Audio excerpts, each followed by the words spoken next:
¿Qué tal? Bienvenidos a Primer Plano. Bueno, pues ya el domingo que viene ya son las elecciones finalmente.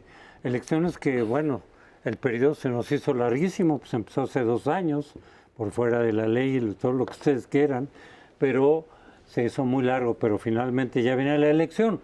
Y les voy a decir mi punto de vista. Yo no sé quién va a ganar. No descarto ni que gane Claudia ni que gane Xóchitl, porque para mí, por lo menos, hay muchas variables todavía inciertas. Por un lado está, por ejemplo, lo que se llama el voto oculto, que son mucha gente que no contesta las encuestas, hay cerca de un 50-55% de tasa de rechazo, pues ahí puede haber mucha gente que esté, por ejemplo, con Xochitl, no lo dice en ningún momento. Este, puede estar una sorpresa. O por el otro lado, yo sí, yo sí he visto testimonios, he visto grabaciones, he visto videos de compra de voto de parte de Morena. ¿Cuántos puede lograr? Y también testigos de gente que trabaja en el gobierno que me dice, me están obligando a votar por Morena con fotografía del celular. ¿Cuántos votos de esos puede obtener Morena? No tengo idea. Pero entonces eso ya te dice, pues depende de unos y otros, puede ganar una o la otra. Y aquí los escenarios que se abren, en principio, son, primero, quién gana, desde luego, segundo, con qué margen gana. Porque si gana Claudia con un margen muy amplio, pues habrá reclamos, habrá mucha gente que no acepte ese resultado, que diga elección de Estado, pero creo que se puede normalizar la situación.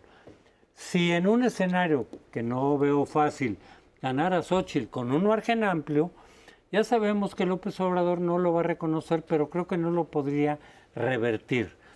Pero en los dos escenarios donde o Xóchitl o Claudia gana por un margen muy pequeño, desde luego que vamos a tener un litigio electoral, pero creo que puede rebasar el marco electoral y tener un conflicto político, porque ninguno de los dos va a aceptar al otro. Y va a haber movilizaciones, y va a haber descalificaciones, y va a haber una mitad, o bueno, lo que sea, que no reconozca al otro. Eso es casi seguro. Depende de la distancia, ¿no? No, por eso digo, en por los eso dije, estrechos. subrayo y a partir de ahí elaboro. Depende de la distancia, si es muy cercana, pues naturalmente tienes todos los ingredientes para tener un conflicto, porque bueno, hemos tenido una campaña dura, una campaña en la cual se han dicho cosas muy, muy fuertes. Incluso ha tenido que entrar la autoridad electoral para decir, oiga, usted no le puede estar diciendo narcopartido, narcocandidata, tal o cual. En fin, lo que ya sabemos, hemos tenido una campaña en la cual un elemento fundamental para orientarnos no ha cumplido su función cabalmente, que es la industria de las encuestas. Supongo que uno de los puntos, más de un probable conflicto político, será efectivamente el que, pues esa industria que se ha convertido en parte de la desinformación, gran asunto en este proceso electoral de México y de todo el mundo está ahí. Y el tercer escenario es que gane Claudia Sheinbaum con una mayoría aplastante y que tengamos un verano en el cual el presidente siga todavía tratando de consolidar sus reformas constitucionales, y si tienen una mayoría cómoda y lograran un acuerdo con Movimiento Ciudadano, va a haber baraja nueva, pues puedes tener efectivamente una cosa rarísima, ¿no?, en la historia política de este país, que es que un presidente saliente pudiera tener un Congreso mayoritario un mes para hacer y deshacer cosas. Yo creo que es un escenario, es complicado internamente de procesar para Morena, pero es una de las cosas que hay que, por supuesto, calcular. Por tanto, pues depende de la distancia que haya, depende de el voto alineado, es decir, se da voto por una misma fuerza política, por una misma coalición, pues tendremos una lógica u otra, y en términos de legislativo y el sistema de partidos, pues baraja nueva, ¿no? Porque lo que queda del PRI se está moviendo más hacia Morena. Seguramente si gana Morena se incentivará esa fuerza de atracción, y Movimiento Ciudadano, conforme avanza el proceso, pues parece que se moverá más a la coalición gobernante que quedarse con el panismo. Pero bueno, son los escenarios todavía inciertos. Yo creo que tendencialmente va arriba Morena, según todos los indicadores, pero bueno, puede efectivamente ocurrir alguna cosa, ¿no? Hay otra manera de ver, de construir un escenario, es a través de grupos políticos y partidos. Creo que una pregunta, un escenario va a ser qué va a pasar con los partidos, porque realmente su deterioro, su degradación, su irrelevancia es evidente en términos de eficacia, de ser unas correas transmisoras de los deseos de la población. Y al mismo tiempo tenemos los grupos políticos de las dos principales candidatas. No me refiero a Maynes porque no pareciera tener posibilidad. Pero además desconozco los grupos al interior del Movimiento Ciudadano, salvo que está Jalisco, Nuevo León y Dante, como 3 grupos. Pero en ese sentido, creo que vamos a ver la fortaleza, calidad del grupo de Claudia y del grupo de Xóchitl. ¿Hasta qué punto van a poder?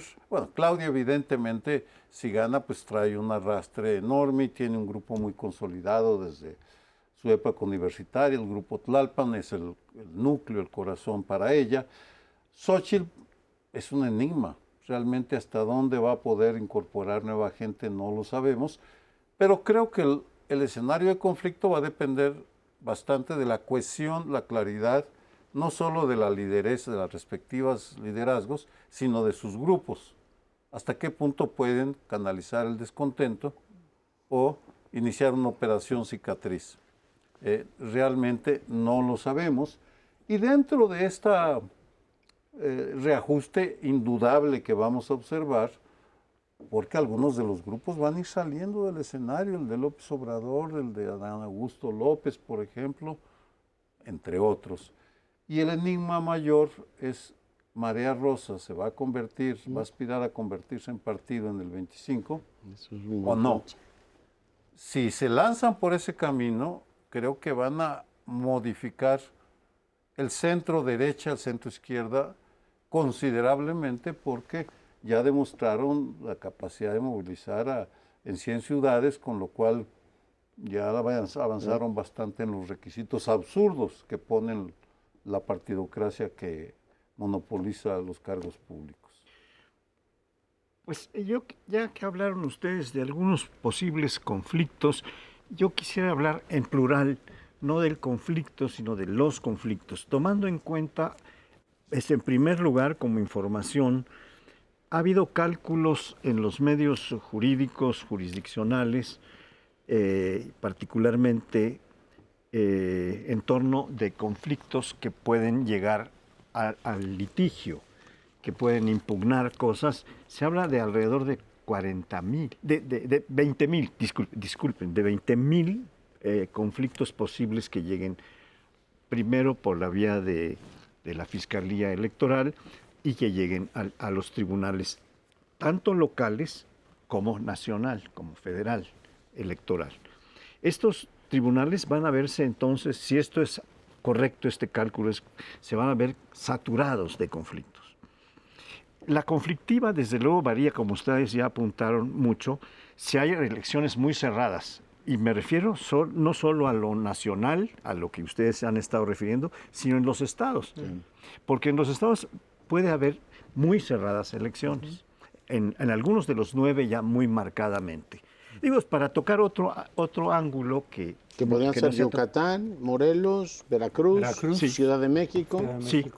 Entonces, pero son de lo más importante. Digo, la Ciudad de México pues es enorme, ¿no? Y Guanajuato dicen que también va cerrado. Bueno, pues eso es lo que yo quería plantear.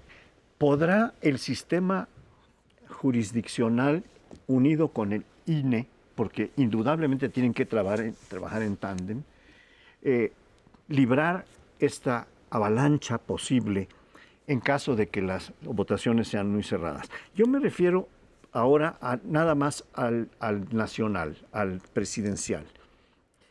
Es difícil pensar que se van a acercar a tener una diferencia de 5% o menos las candidatas presidenciales. Ya ustedes dijeron lo de Maynes, yo creo que estoy de acuerdo con todo eso, pero veo muy difícil que este panorama se dé. Creo que habrá por lo menos de 9 puntos y puede ser que sea de 2 dígitos la diferencia en cuanto a escenario. Eso es lo que el conjunto de, no solo encuestas, sino opiniones, tendencias y el cálculo de esto que tú llamabas y que, bueno, varios han llamado el voto oculto. Eso sí, aquellos que están esperando hasta el último momento para hacer su voto sin haberlo anunciado. No lo dicen. Yo quiero enfatizar un poco lo del voto oculto. ¿Cuántos pueden ser? Pueden ser muy poquitos o pueden ser muchos. Pongo un ejemplo. Turquía, aunque no era presidencial, Púmbale se volcó en favor de la oposición cuando todas las encuestas decían que ganaba el partido oficial. Argentina, sobre todo. Sí, las encuestas, Milei. salvo una, la mayoría en promedio le daban 20 puntos de ventaja al candidato peronista. Milei ganó con 20 puntos de ventaja sobre un voto oculto impresionante. No digo que vaya a ocurrir aquí, digo que puede, dependiendo de cuántos sean. Pero quiero meter un último punto, si me permites, que me preocupa. Si se cierra la elección, yo sí creo que más bien va a tender a cerrarse, no sé. Pero si se cierra con elementos que puedan llevar legalmente a una anulación, porque está todo contemplado con la ley, la anulación está vista en la ley, se convoca otra elección extraordinaria, pero políticamente yo lo veo eso muy peligroso, porque puede generar un vacío de poder durante muchos más meses. ¿Quién se queda cuando se vaya López Obrador? ¿Quién lo nombra? ¿Cómo se pone de acuerdo el Congreso? No, es un tema delicado y hay elementos. El presidente creo que 30 y tantas veces ha violado la Constitución. Todavía la semana pasada, el viernes, metiéndose en el proceso electoral, diciendo, a ver aquí, ¿quién me dice que no puedo, recontra que puedo? Y sí, es un riesgo enorme. No, vamos a oscuras, porque pues hay encuestas que dicen que está muy cerrada y hay otras que dicen que va a llevar 30 puntos. Lo que han hecho las encuestas ahora es legitimar la idea del arroz cocido, como ahora lo están tratando de hacer en la Ciudad de México, diciendo, no hay competencia. La de Reforma el viernes dice, gana Brugada, lees la encuesta y dice, Batres reprobado. Es la primera vez que un jefe de gobierno está reprobado en los últimos 6 años en la capital. Y cuando le dicen a la gente, ¿le conviene el cambio o le conviene la continuidad? Aquí en la capital, la misma encuesta de Reforma, hay una distancia creo que de 12 puntos en favor del cambio. Entonces tú dices, ¿qué leo yo ahí en todo ese, digamos, elemento sociológico? La verdad es que hay muchos elementos que gracias a la confusión que han generado las casas encuestadoras, habrá mejores y peores. Hoy pues estamos literalmente como sacando el dedo por donde viene el aire, ¿no? Hablando de encuestas, Alejandro Moreno del Financiero saca hoy su encuesta sobre la Ciudad de México. Es decir, la está haciendo de emoción, se va a quedar, supongo que mañana va a sacar de otro estado y el miércoles, que es el último día, viene la nacional. De aquellos que van a ir a votar, según esta encuesta, Clara Brugada adelanta solo por 5 puntos. En la ciudad. En la Ciudad de México. Lo cual es un cierre, si uno compara con otras encuestas en las que, en fin, la ventaja es considerable. Mucho mayor que 5 puntos. Bueno, yo creo que esto es algo a lo que yo me refería, porque en el caso de la Ciudad de México, que es la entidad más importante con el mayor padrón electoral, bueno, es mayor el del Estado de México, pero este es muy grande, sí se acerca mucho a la hipótesis de que con 5 puntos o menos hay conflicto jurídico. Y eso casi se puede asegurar para la Ciudad de México. Y también para otros estados. Yo creo que en Yucatán puede pasar una cosa semejante. Acaba de haber el cambio del candidato del PRD en Yucatán a gobernador, se pasó con el de Morena, con el de Guacho Díaz. Entonces, bueno, no es que represente mucho, pero con un poquito que represente, estando tan apretada la cosa, pues puede ser muy significativo. Miren, los estados, si hay problemas, dificultades, litigio, creo que se puede resolver. Ya ha habido, se han anulado algunos estados. El que me preocupa a mí es a nivel nacional. Ahí sí, creo que las cosas, si es que hay conflicto, derivado de un resultado cerrado. Pero nos vamos al siguiente segmento.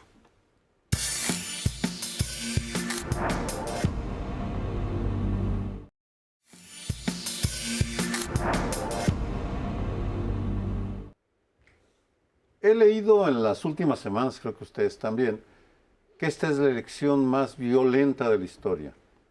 No estoy seguro de que sea tan cierto, aun cuando pues pueden no compararla con la de 1910, por ejemplo, que sí fue violenta y desencadenó una revolución violentísima que nos llevó una década, 7 años hasta la Constitución.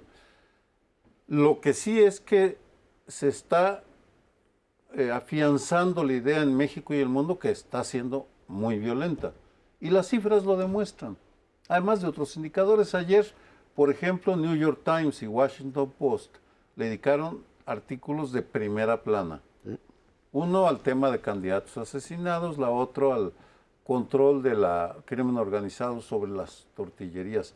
En el 15% de las changarros donde venden las tortillas están controlados por el crimen organizado, según este reportaje de Maribeth Sheridan. ¿Qué dicen las cifras? Pues no dicen nada porque no hay cifras oficiales, ese es el problema. Vamos, lo que tenemos son cifras que van sacando cálculos. Medios de comunicación, universidades, ONGs, pero no hay cifras oficiales. Sí, ayer les puedo decir, en el Colegio de México, un seminario que coordino, llevamos 33 ejecutados, 29 hombres, 4 mujeres. 90% compiten por cargos locales, con lo cual se confirma que la violencia es por el control del poder local. Y ayer la Antia Consultores sacó un informe especial en el que, con base en las autoridades electorales de los estados, nos dicen que 2.072 candidatos registrados dijeron, me voy, Adiós. por miedo. Me dirán, son 20,000 cargos. Bueno, sí, son 20,000 cargos, pero 2.072 candidatos. 10%. Pues es 10%, sí. ¿Qué representativo es? No lo sé. No, pues es mucho.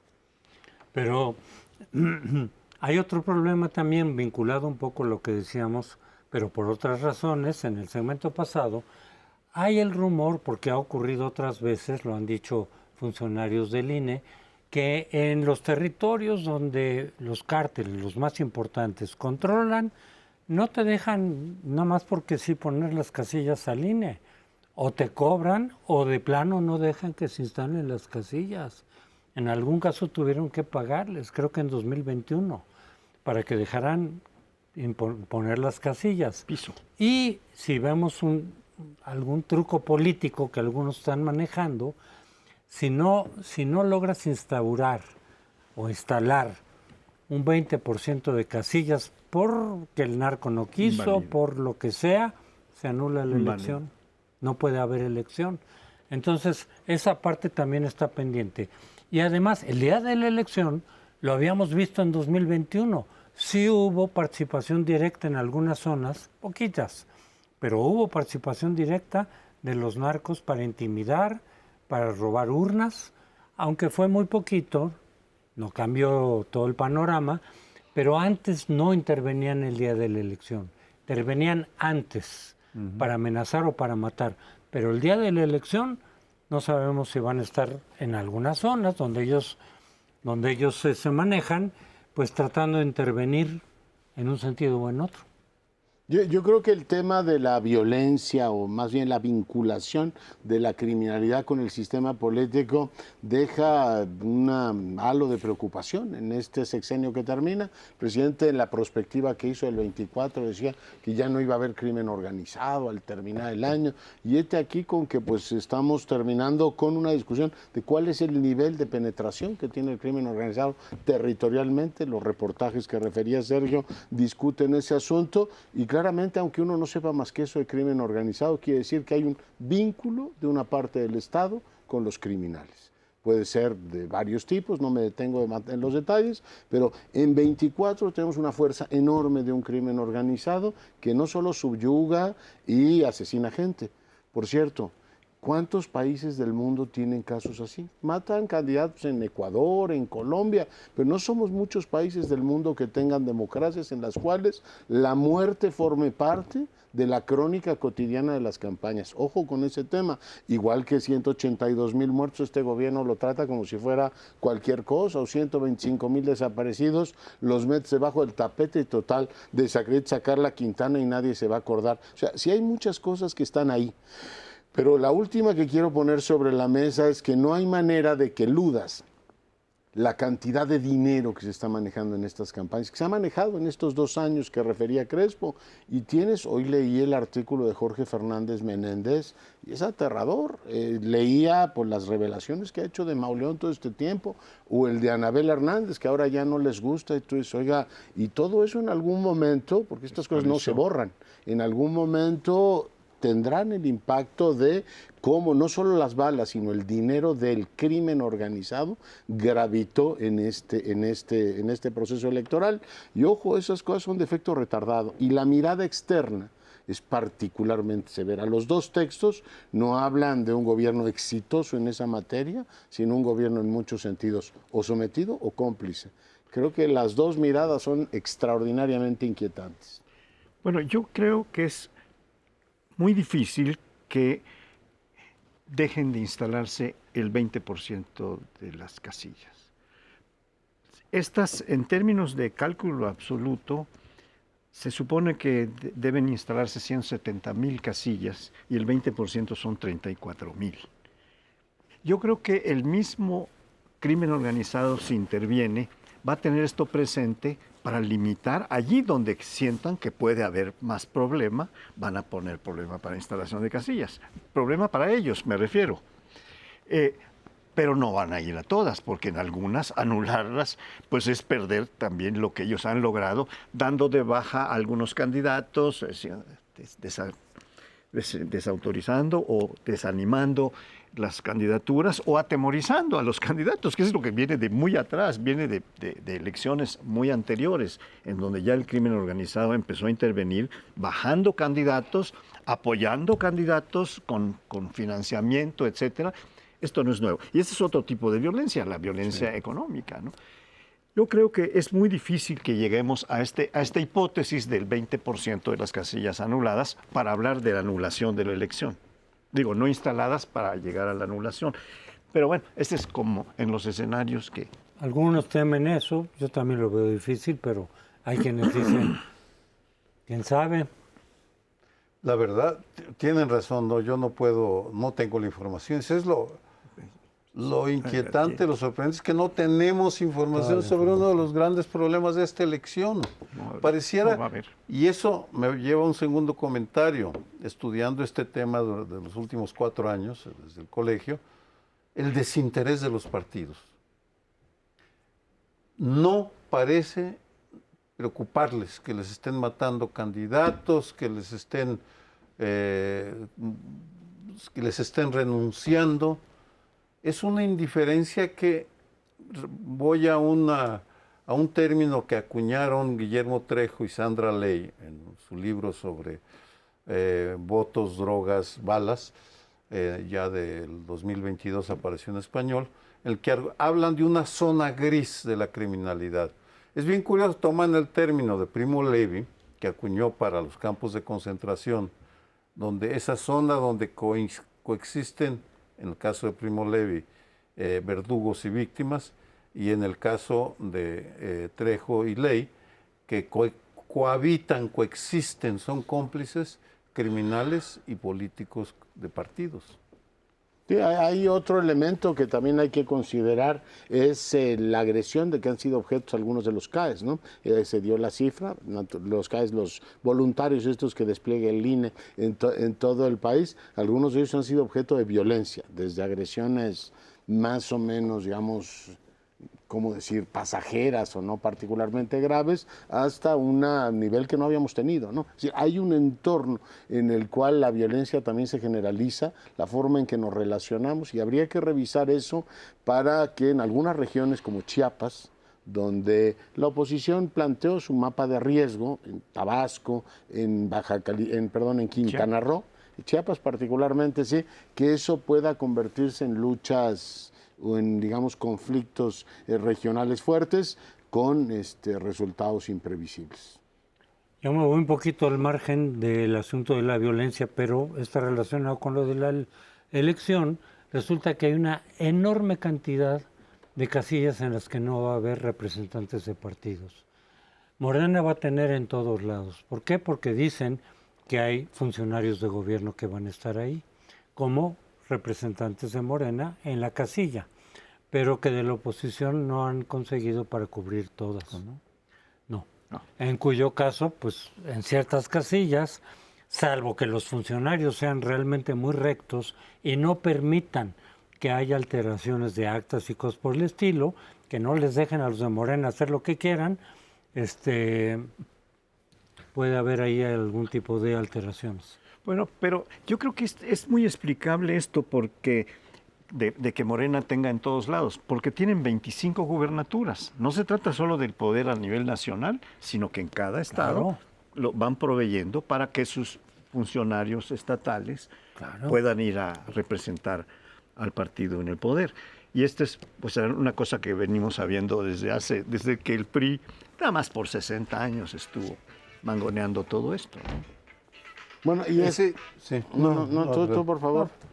Bueno, yo decía que anunció la FICEL, la Fiscalía esta para hechos electorales, que va a desplegar a 7,000, en este caso, agentes. Uno dice, yo no sé si eso debe tranquilizar, decir, ¿en qué país han vivido todo este tiempo con los niveles de violencia? La forma en que se han manejado también recursos públicos para apoyar a una candidata en un momento determinado, y eso a Ortiz Pinchetti le ha pasado de noche. Pero eso sí, para tranquilidad de todos, ayer anunció 7,000 estarán custodiando en todo el país, 7,000 agentes, para evitar que haya delitos electorales o compra de voto. No deja de ser profundamente irónico que lo anuncien así.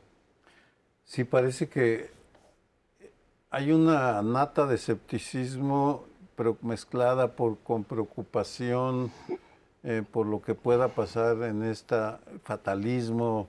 No sé, es una elección rara, no sé ustedes cómo la sienten. ¿Qué diferencia con el 18, no? Que había como más entusiasmo. Está ahí eso, ¿no? Decir, bueno, pues así funcionan las cosas, ¿no? Bueno, es el fatalismo de decir, bueno, México siempre ha sido un país autoritario y violento, en el que las ideas importan poco, es la disputa abierta por el poder. Vamos, no me asusta que vaya a ganar Morena la presidencia, confieso, en fin. Es a cierto punto lógico, pero sí creo que el deterioro de la salud democrática es inquietante. Pero, en fin, seguro ya estoy viejo, por lo pronto nos vamos. Viejo ruco, me dicen.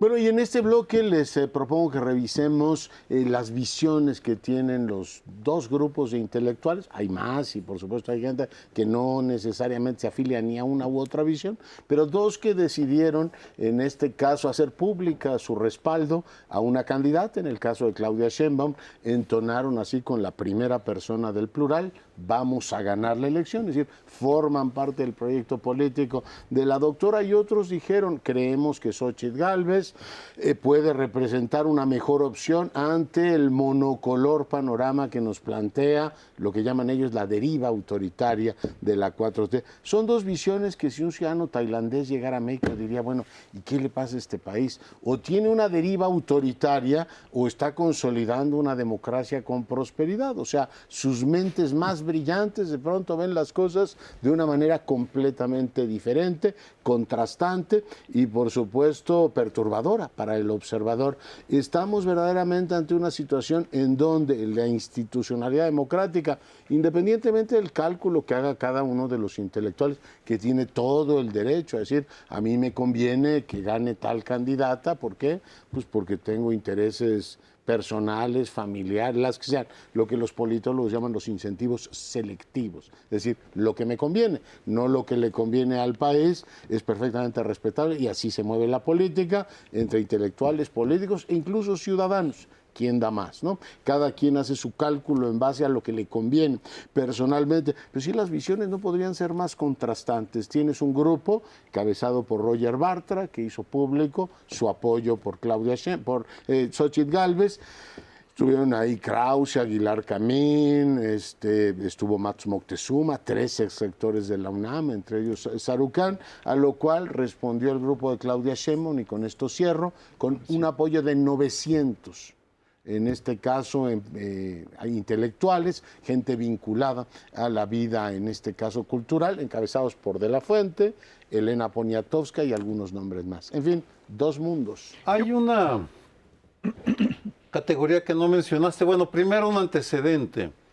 En todo el mundo se decía que en México los intelectuales tenían o tenemos un papel especial y una gran influencia, en fin. Yo nunca me lo he creído porque no creo que sea cierto. Yo más bien pienso que somos floreros, que a veces nos usan o nos pretenden usar, ya depende de cada quien, si te dejas o no, pero te buscan usar los que están en el poder. Independientemente de eso, creo que estaría la categoría de los abajo no firmantes. También. Si antes había los abajo firmantes, ahora los abajo no firmantes, porque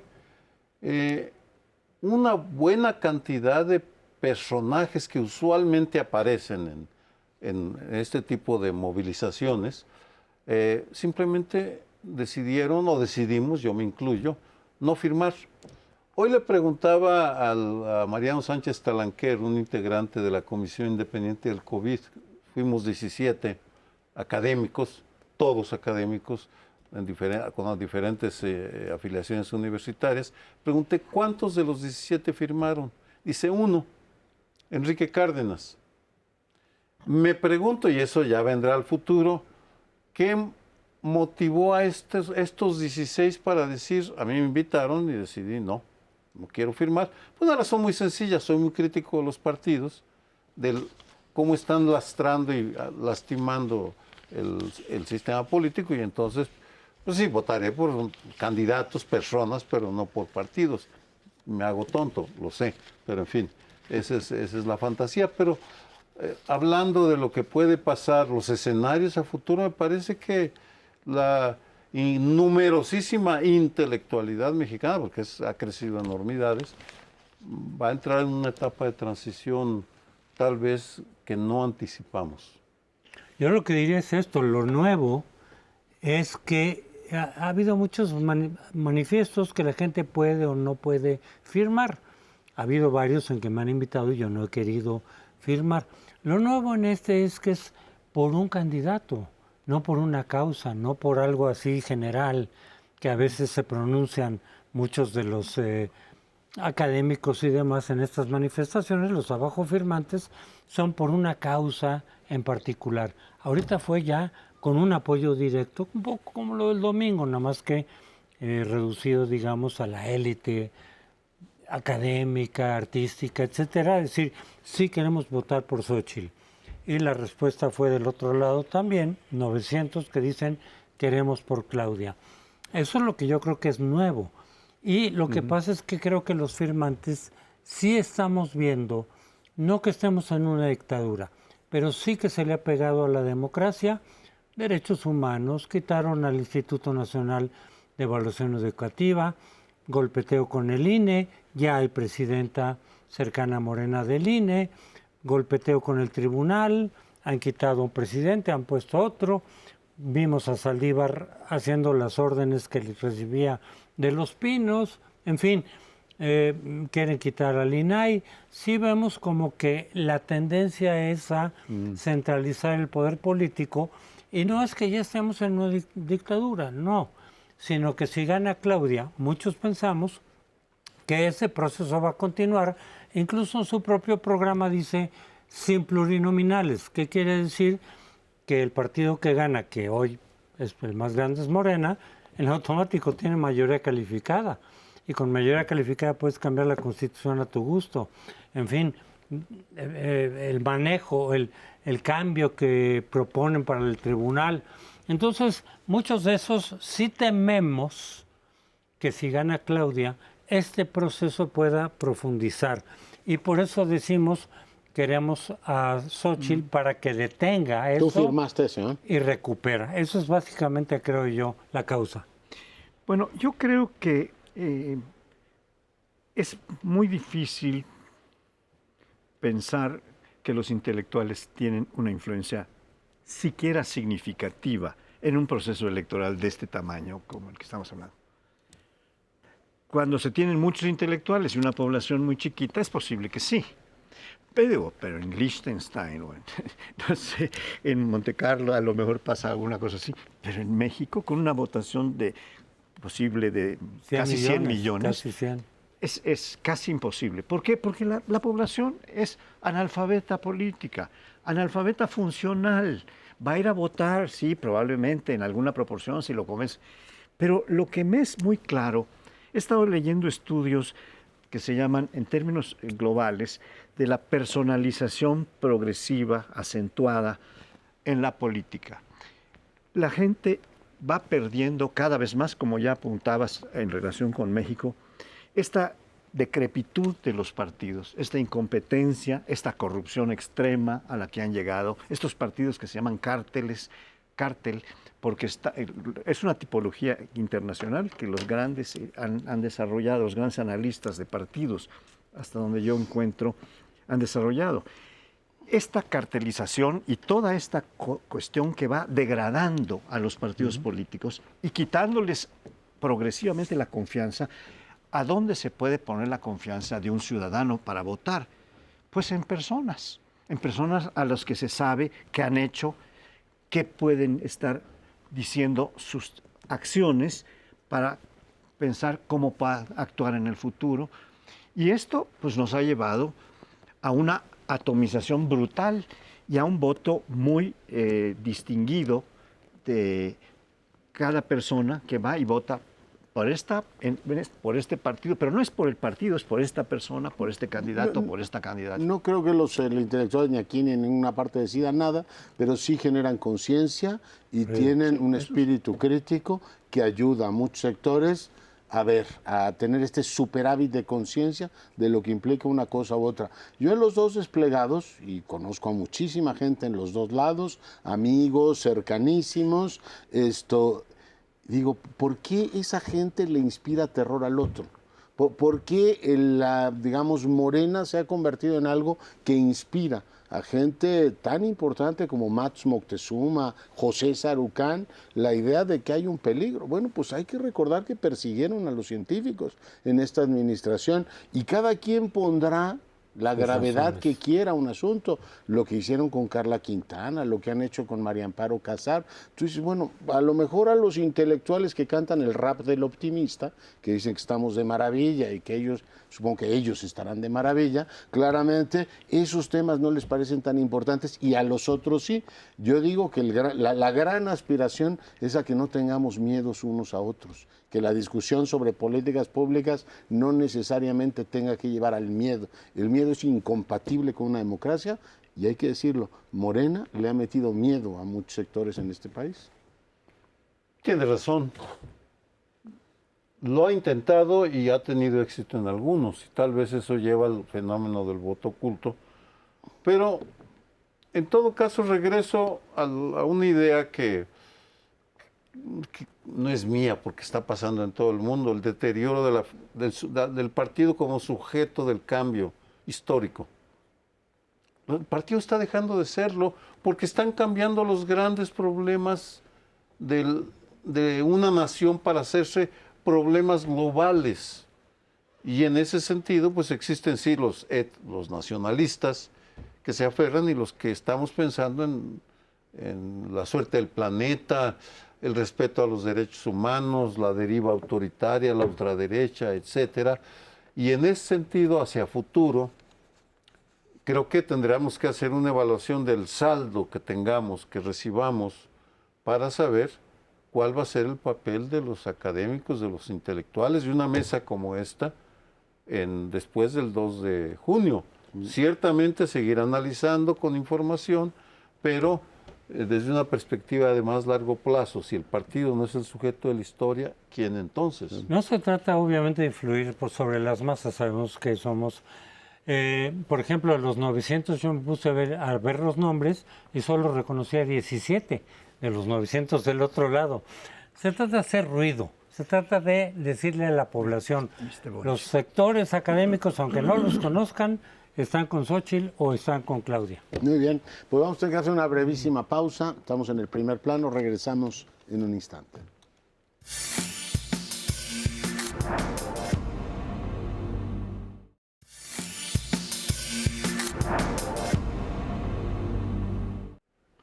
Pues a mí me toca plantearles a nuestros comentaristas, analistas y al público algo que es pues, un lugar común ya de esta campaña. La campaña ha estado polarizada. Y la polarización se advierte en algunas de las formas más estridentes que se han expresado, de acusaciones, de implicaciones de delitos, imputaciones muy severas que se han llegado a hacer, y del uso de lo que mucha gente ha llamado medias verdades. Toman la parte media que daña al contrario, y esa es la que proyectan, y la parte que no es media, sino que es verdad, media verdad, pues esa la dejan a un lado cuando quieren atacar. Y esto es lo que se va difundiendo intensamente, y esta polarización pues nos debe traer por lo menos una gran preocupación de que la polarización se termine el día 3 de junio. Y a mí me parece que puede ser importante destacar que esta polarización puede ser atenuada si gane quien gane la otra parte, pero en este caso, como lo más probable me parece a mí es que gane Claudia la presidencia, que en el Congreso no tenga una mayoría calificada. Ni siquiera creo que una mayoría absoluta, es decir, más de la mitad. Eso sería una manera de atenuar esta polarización y de establecer una temporada larga que puede ser de por lo menos 3 años, si el Congreso está haciendo su papel de balance y de control del Ejecutivo, de control del poder. Esto puede ser algo que aminore la polarización, no de este momento de campaña, sino de lo que sigue, Sí. del tiempo que sigue, que es el que más preocupa. Te tengo Malas noticias. malas noticias. Para mí. Hay bastante de artificial en el odio, o más bien, el odio es un negocio que utilizan los políticos como parte de su lucha por el poder. Es decir, no es espontáneo, no surge de la nada, es pagado. En el Estado de México, a propósito de Alejandra del Moral, el año pasado hicimos una investigación desde el Seminario sobre Violencia y Paz en las elecciones del Estado de México, junto con el Instituto Electoral del Estado de México. Uno de los objetivos era ver la polarización en redes sociales y pudimos desarrollar la tecnología o los códigos, algoritmos para detectar a los bots. Ya podemos saber cuántos bots te mientan la madre a ti, en fin, si les interesa ya es posible saberlo. ¿Cuántos son bots y cuántos son auténticos? Encontramos que las candidatas Alejandra del Moral y Delfina Gómez habían contratado desde 3 años antes ejércitos de 100,000 bots. Era interesantísimo porque las dos tenían 100,000 bots en reserva, en granjas de bots con las empresas a las que contratas, listos para salir al combate. Nunca salieron. Porque, y esa es una hipótesis, no la puedo demostrar, no se movilizaron porque hubo un acuerdo en la cúspide, no puedo decir entre quién porque no hay evidencia, para que no hubiera agresividad, para que fuera una elección modélica, civilizada, y fue una elección infinitamente más civilizada que lo que estamos viendo ahora. Por tanto, yo te digo, si quienes tienen dinero quieren seguir alentando la polarización, tendremos polarización y puede desembocar en atentados, en asesinatos. Sí, tiene consecuencias concretas, pero no nace de la nada, sino que hay bastante de artificial. Es un fenómeno que se está dando en todo el mundo, y afortunadamente para quien le interese, ya estamos pudiendo desentrañar los resortes ocultos que tiene el odio, y es...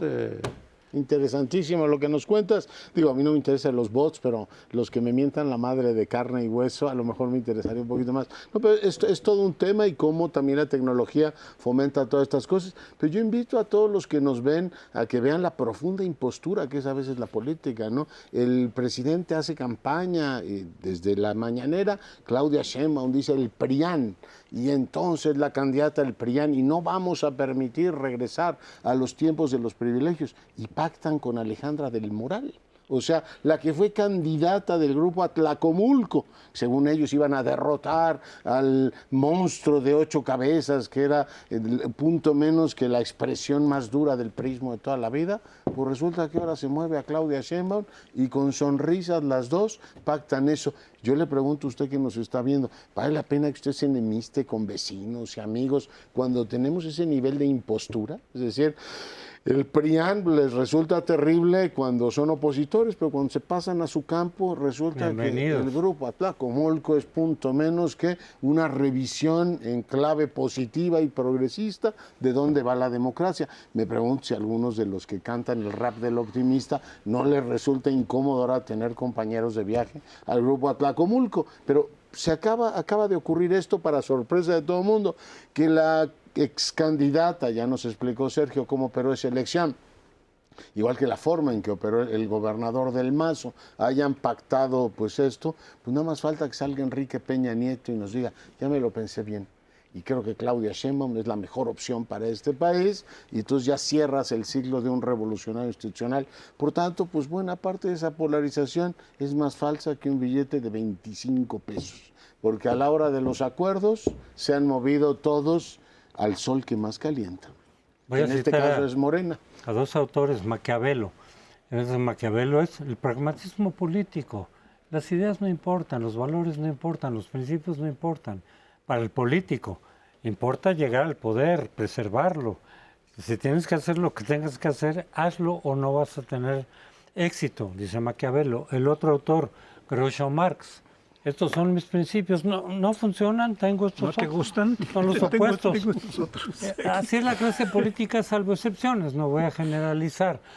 Y por lo tanto, efectivamente, ¿cuál polarización? Es verbal, es propagandística. Lo malo es que sí baja, y abajo sí hay polarización.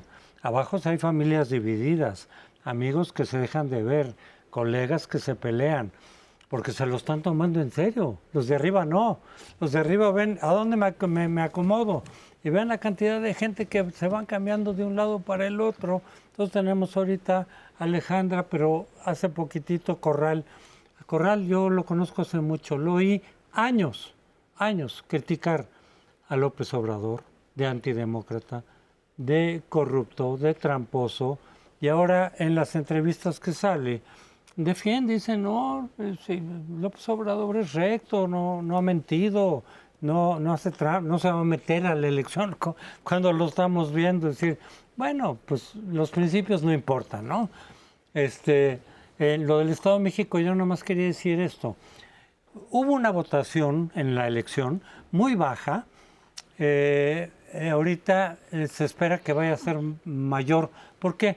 Porque los panistas no salieron a votar. Los panistas en la elección de gobernador no les convenció a Alejandra y vaya que tenían razón. Pero también estaban diciendo, es que esto está arreglado con el gobernador del Mazo, que también fue cierto. Pero de esos corredores panistas, ahora en la presidencial, yo creo que sí van a salir, y yo creo que del lado de Xóchitl, por lo cual esa parte del Estado de México, que es el más poblado, una parte que no participó, sí va a salir a la presidencial. Yo creo que una cosa que es dramáticamente relevante es que este cambio de Alejandra del Moral, cuando hace para apoyar a Claudia y retratarse con ella, etcétera, contrasta con que hace unas semanas lo hizo con Xóchitl. Sí, claro. Se retrasó con Xóchitl, la apoyó, etcétera. Los panistas del Estado de México estaban equivocados porque llegaron a Alejandra del Moral a retratarse con Xóchitl. Bueno, pero ahora resulta que no estaban tan equivocados. Lo que yo quisiera decirte también, Sergio, es que, bueno, las noticias malas que me estás dando no son solo para mí. Claro, afortunadamente las están viendo muchas gentes, espero que muchas gentes.